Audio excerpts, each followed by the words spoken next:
34-ші сұрақ. Сыйымдылығы 400 мл болатын стаканды 75%-ға толтырды. Алуа судың 30%-ын тамақ жасау үшін қолданды. Судың неше миллиграммы стаканда қалды? Алдымен осы стаканды салайық. Стаканымыз мына жақта осындай болсын. Міне стакан.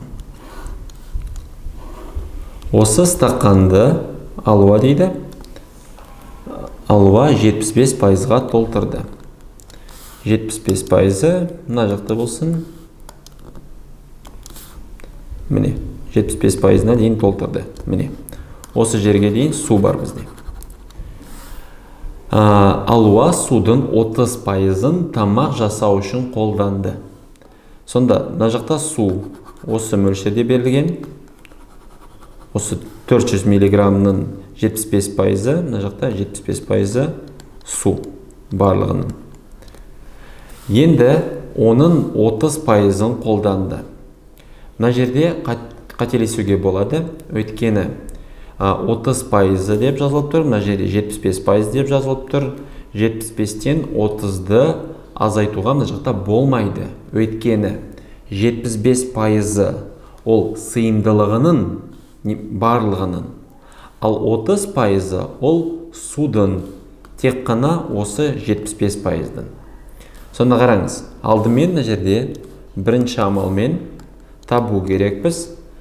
Стаканда қанша су бар екен? 400-дің 75%-ын табу үшін пропорцияны жасасақ болады. Бұлай жазамыз. 400 мл ол бізде 100%, ал 75%-ы нешеге тең? X дейміз мына жаққа. Енді X-тен 75-ті көбейтеміз 400-ге, бөлеміз 100-ге. 75 көбейту 400 бөлу 100. Мына жерде 2 нөлді қысқартамыз, 2 нөлді қысқартамыз, жауабында 300. 300 мл. Ол бізде барлық су. Судың мөлшері.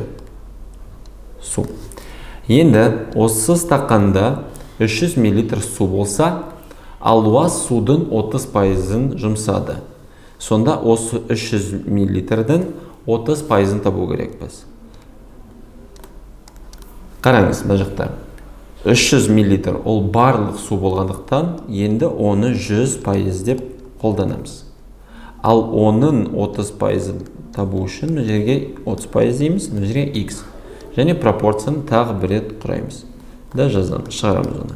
X-тен мына жерде 300-ді көбейтеміз 30-ға, бөлеміз 100-ге.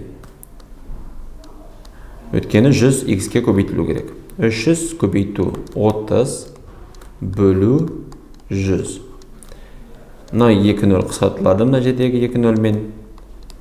Үстінде 3 көбейту 30 бөлу 1, ол 90.